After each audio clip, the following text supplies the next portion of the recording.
తెలంగాణ రాష్ట్రానికి అత్యధిక పెట్టుబడులు తీసుకురావడంలో ఎన్ఆర్ఐలు భాగస్వామ్యులు కావాలని ముఖ్యమంత్రి రేవంత్ రెడ్డి పిలుపునిచ్చారు.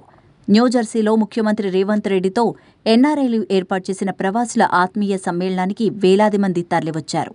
ఈ సందర్భంగా దారి పొడవునా భారీ ర్యాలీతో ముఖ్యమంత్రికి ఘన స్వాగతం పలికారు.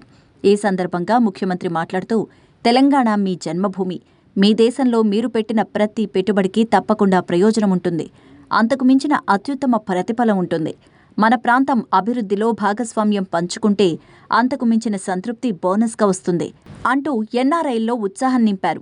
గత సంవత్సరం టీపీసీసీ అధ్యక్షుని హోదాలో అమెరికాకు వచ్చాను. 10 ఏళ్ల పాటు సాగిన దుష్ఫలితాలకు, విధ్వంసాలకు విముక్తి పలికి కాంగ్రెస్ ప్రభుత్వాన్ని అధికారంలోకి వచ్చిన తర్వాతే మళ్లీ వస్తానని చెప్పాను.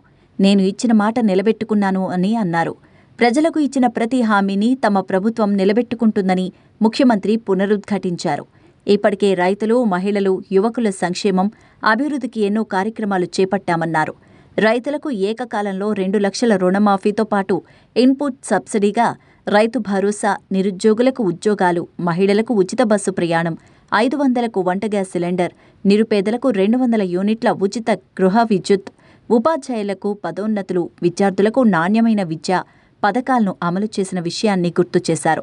ఇది ప్రారంభం మాత్రమే అని, భవిష్యత్తులో ప్రణాళికలతో తమ ప్రభుత్వం ముందుకు వెళుతుందన్నారు. తమ పరిపాలనపై ఎలాంటి అపోహలు, ఆందోళనలకు తావులేదని, భవిష్యత్తు అవసరాలు దృష్టిలో పెట్టుకుని సమ్మిళిత ఆర్థిక వృద్ధిని వేగంగా సాధించే తమ ప్రభుత్వం కొత్త పారిశ్రామిక విధానాన్ని తీసుకువస్తుందని ముఖ్యమంత్రి స్పష్టం చేశారు.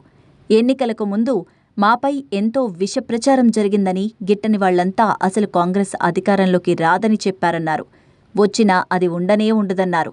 ఇప్పుడు రాష్ట్రంలో అభివృద్ధి మందగిస్తుందంటూ లేనిపోని అపోహలు కల్పించేందుకు ప్రయత్నాలు చేస్తున్నారన్నారు.